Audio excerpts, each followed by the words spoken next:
Hey, welcome to Game Dev Weekly. My name's Max and I'm the developer of Hydroneer.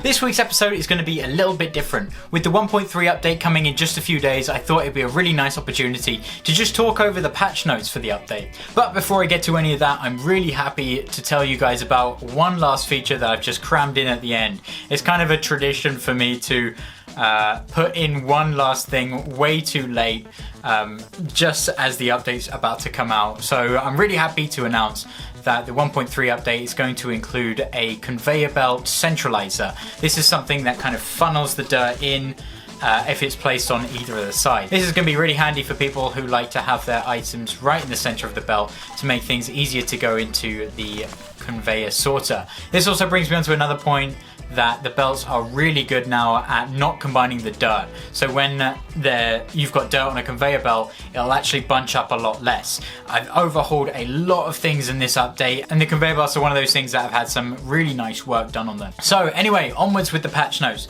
There are literally over 100 things on the patch notes. Here is a quick overview of everything.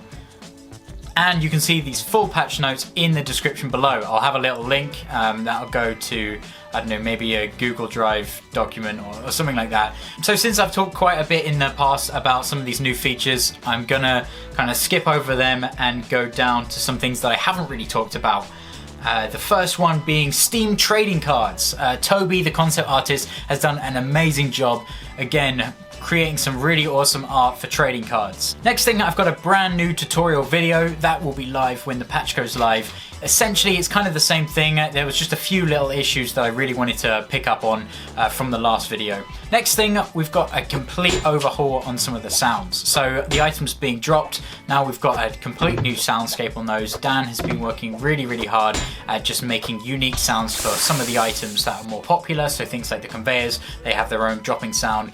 And then things like the wooden brush, you know, that kind of had like a bit of a metal clang before that didn't really work because it's wooden. So a lot of these old items now have got some really nice new sounds to them. So the next thing on the list is all the fixes. There's quite a lot of fixes here, and I'm going to go over some of the major ones. So the number one is items falling through the ground, and this one was a really, really hard bug to solve.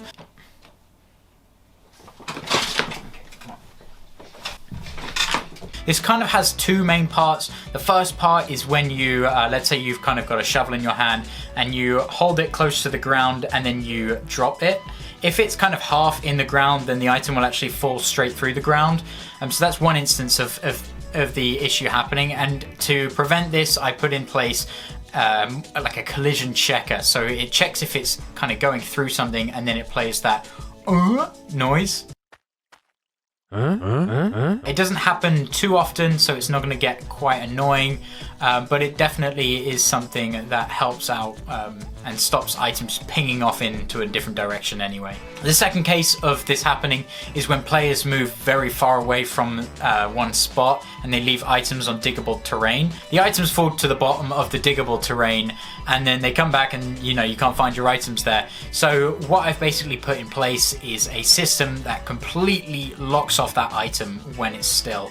So now when you kind of go away and you come back, that issue shouldn't persist. The reason it took so long to actually get that bug fix in was I was actually having trouble replicating the issue on my end, and to solve an issue I kind of need to replicate it on my computer first, so then when I put in some code to try and fix it, then I know for sure it's fixed. So it's something that I'm very confident that is actually fixed now, especially since it hasn't come up in the last couple of weeks that we've been doing testing for. There are some other very rare cases of items falling through the ground that I've actually addressed as well. These are just the two main ones. The next one is vehicles spinning out of control. Now, what would Hydroneer be without vehicles spinning out of control? And unfortunately, I've actually had to plug up that issue, and now vehicles spin out of control a lot less. They do very rarely sometimes spin out of control, but for the most part the issue is actually cleaned up. This was kind of a two-parter. One part was just like a very heavy code physicsy thing that I had to figure out, and the other one was actually quite basic. Is when you are placing things in the back of the truck, if it gets stuck kind of in the wheel arch, then the back wheel will spin around and kind of hit the item and fling it all around. So now we've seen some nice improvements to that. Vehicles spin out of control a lot less. Another one which is highly requested is when you press unstuck or you recall the nearest vehicle, it doesn't actually rotate you towards the road. It kind of just rotates you in a random angle, and now that is fixed with this new update. Another one which is more of a quality of life fix is if you load in with items still on the belt, you would have to pick them up and place them back down again for them to actually move on the belt. But now there's a brand new system that when you turn the valve back on, the items will continue down the belt as you would like. Another very major issue is when you would stack a pipe on top of another pipe, it would actually cause the game to crash. That's because it's kind of doing an infinite loop where it's passing water to one end and passing it back out, passing it through and passing it back out, and it just creates this infinite loop and then causes the game to crash. So now I've put in a little bit of code just to stop that happening. Instead, what happened is the pipe will just stop functioning altogether, and then you can see that there's an issue there, pick it up and replace it. This entire update has got some really nice optimizations. This doesn't mean that the minimum requirements of the game are any less, but it does mean that it'll make the game a little bit easier to run for everyone. Those are just some of the fixes, so please check out the link below and have a look at the rest of them and see if your favorite bug has been fixed. Moving on to the changes. So these are kind of issues that weren't necessarily bugs, they're more of kind of just quality of life fixes. And number one is probably one of my personal favorites, is the increased size of the bed of the truck. So now it's quite a lot wider, so when you're placing in things like large floors or maybe even pallets in this new update, then you've got a little bit more space to play around with. But also that new system to prevent things dropping if they are clipping will also help out a bit, so you're not clipping into the sides of the truck or anything like that. There is still the system where when you put something in the back of the truck, it becomes no clipped, so you can put in as infinite amount of things as possible. But do remember that the pallets do not have that feature, so you have to stack things up onto the pallets, kind of Tetris style. You can stack up one pallet full of things and another pallet full of things and then put both of those in the truck, because they'll essentially not collide with each other, so you still have that option of being able to have an unlimited amount of things in the back of the truck. The Crucible has had quite a lot of changes. It now saves the molten state, so that means that when you melt something in there and you log off and you come back, it'll still have that resource stuck inside the Crucible. It also has a nice little sound now, so now you can hear when the Crucible is finished, just to make it a bit easier and you don't have to kind of babysit your Crucible and wait for it to melt all of the resources.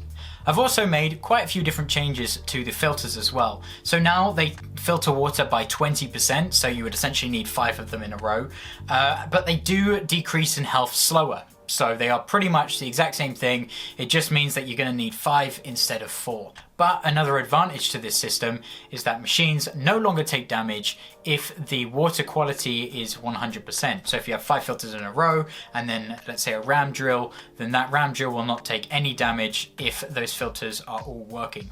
You got to remember as well that the item will work until it has 2 sparks. So the first spark appears at 50% durability, but the second spark appears when the item is almost destroyed. So that's just something that you should be aware of, something that I may even change in the future just to be a little bit easier to see. But with the new magnifying glass item, that might actually be a bit easier to see too. So there's a few other little map changes as well. The day and night cycle has been doubled. I felt it was kind of just a little bit too quick. So now when you kind of go to bed and you sleep, you just have a little bit more time to actually, spend the day before you have to jump back in the bed. Street lights are now permanently on. This is more of just a performance improvement.